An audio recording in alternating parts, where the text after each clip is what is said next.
Today we have Lenovo Thinkpad E14. The problem in this is it's not charging. The battery was down and it got switched off. The customer tried to charge, it's not switching on. But it was working when it was on. The only problem is it's not charging, it seems. See, we'll try to, it's a C-type charger. We'll put the USB meter and check whether it is taking charge or not. Main complaint is only it's not charging. It was on when the battery is there. The battery became low and then it got switched off. See, on the USB meter you can see 20 volt it is taking, but it's 0 amps. And it's not switching on with charger also. When we connect charger and try to turn on, then also it's not switching on. And it's not charging. See, we are trying to press the power button and no response. In the USB meter also you can see there is no reading at all. So we will open and check. The main thing we should check is we should check on the charging IC because it's not switching on and it's not charging. No, the laptop was fine when the battery was there. See, we open the back case. We will check on the battery voltages and then whether the 20 volt is coming onto the board or not. And this is C-type charger. C-type charger has a narrow voltage DC converter. So when you keep 20 volt, 20 volt won't come onto the motherboard. It will get the step down and then the step down voltage will come onto the board. We will check the 20 volt. Yeah, see 20 volt is coming from the C-type charger. And we should check whether the buck converter is working or not. Like buck converter means step down voltage. It will step down the voltage and give the less voltage, like nearly around battery voltage. 20 volt is fine. And after 20 volt, we should check the buck voltage, buck converter voltage. It should be around 12 volt because battery voltage is also 12 volt. See, on the battery also it became zero point 0.4 volt and zero point 0.7 volt on that buck converter. But input voltage is fine, 20 volt. You see, 3 volt is also not coming. 3 volt is not present. Battery voltage is also not present. So we will open the motherboard and see what happened exactly. Because charging IC is not enabling the buck converter.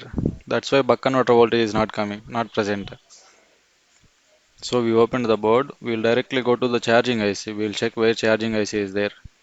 Charging IC is nothing but charge controller. It will enable the buck converter and it will enable the charge also. See, this is the charging IC. In this, we'll check the voltage whether charging IC is getting all the required voltages or not. So we plugged in the charger and then we'll check the voltages. We should check input voltages and its signal voltages also. So we'll go to the direct input voltages.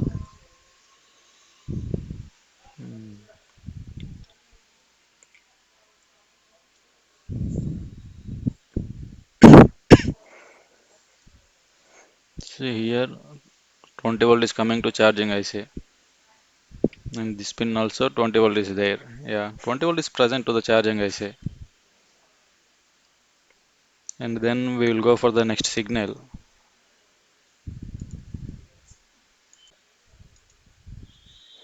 And see here 5.6, 5.1, so 6 volt is also present.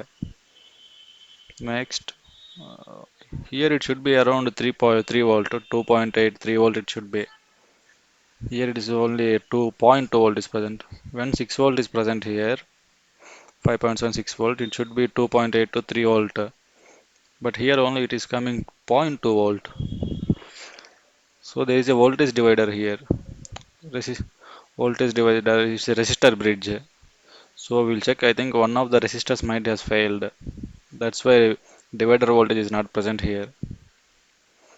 So we'll see in that microscope which resistor has failed. So we kept it under the microscope. Now we will zoom it in and see. Yeah, this is fine. So here resistor divider is there, voltage divider thing. Here This resistor should be 250 kilo ohms. This is fine. This reading is looking fine. And this resistor is 220 kilo ohms. And this is also giving proper readings. Both are giving proper readings, but voltage is not present.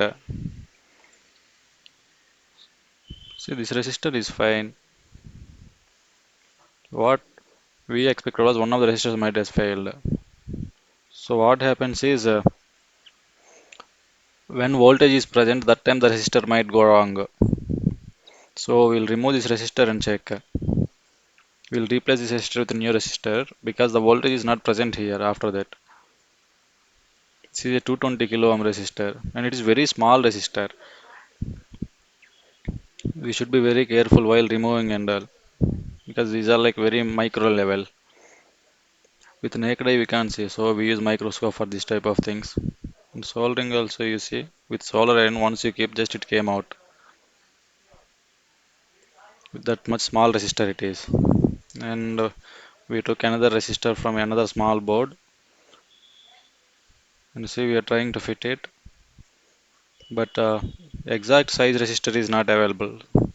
So this resistor is not fitting in the exact size. We can see the size is little bigger, the resistor is little bigger size. Let us see whether we can fit it or not properly. Mm, we'll adjust little bit here and there and see whether the solder pads are joining or not. Mm, mm, we'll do one thing. We'll do some jugaad because it shouldn't touch any other things.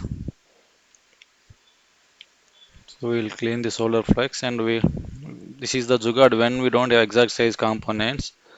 We should do this type of things because the smallest resistors are very difficult to find. You see, this is the PCB layout. We will scratch a little bit PCB layout here. So once you scratch it, you can see the actual copper layout. So we will solder here.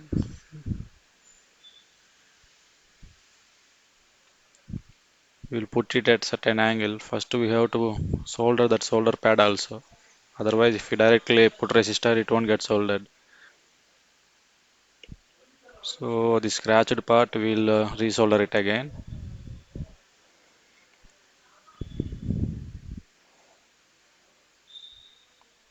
No, this is very small area. It takes little time and it's little complex also while to solder and all. You need to be very accurate while soldering. And because it has so many components nearby also, you shouldn't touch or you shouldn't spoil other components. Yeah, see, we will solder this area a little bit so that placing resistor will be easy. Yeah, solder lead is present.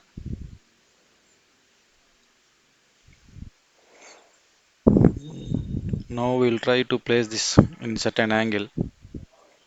The resistor was little more lengthy than the small previous one. That's why we are doing all this procedure.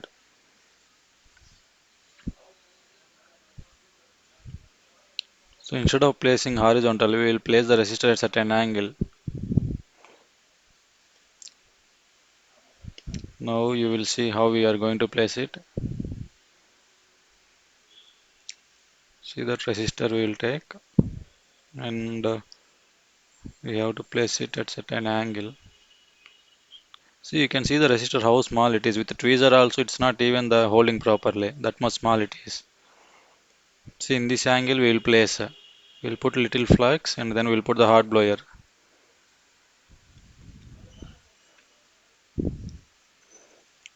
Because if we put in the normal horizontal position, the size is becoming little big. So we are placing it at certain angle so that it won't touch other components also.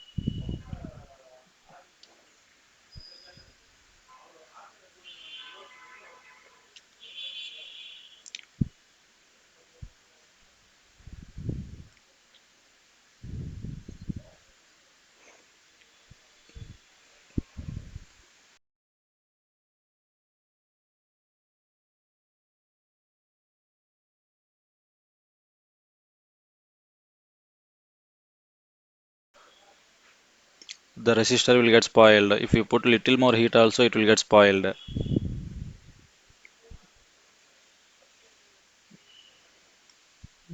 Yeah, now it seems like it's placed properly. Yeah, it's fine. Now we'll clean it and see whether voltages are coming or not.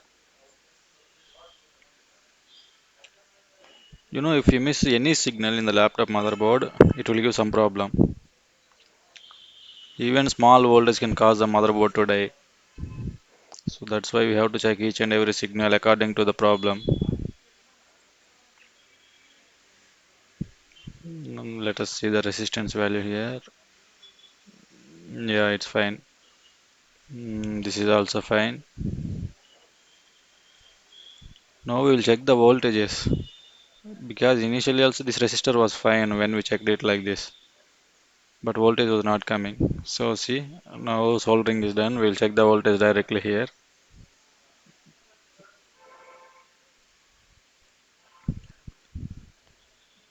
See, fan turned on for a while. And see, you can see in the USB meter, it's taking zero point 0.4 amps and fan is also on. So it seems like voltage is present now. Anyways, we'll check there once.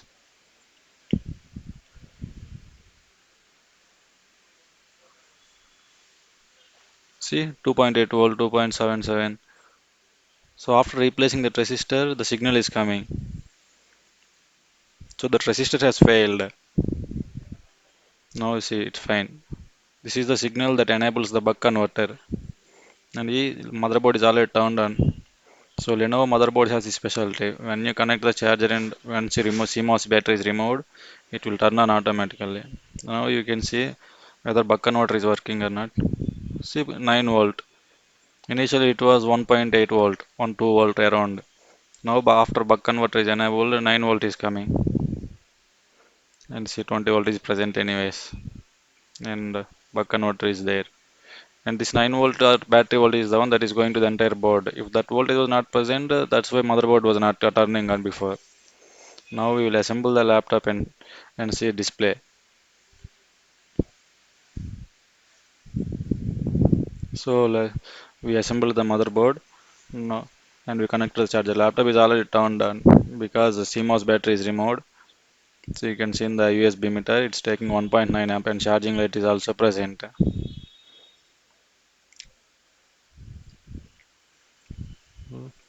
Laptop got already turned on because of the Lenovo feature. Once you connect the charger when CMOS is reset, then laptop will turn on automatically.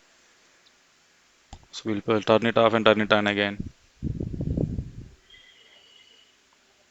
Turned off and they are turned on. You can see light is also present on the power button. Before no response at all. Now see laptop is fine. Yeah. So laptop is done. Now we will assemble it and give it to customer.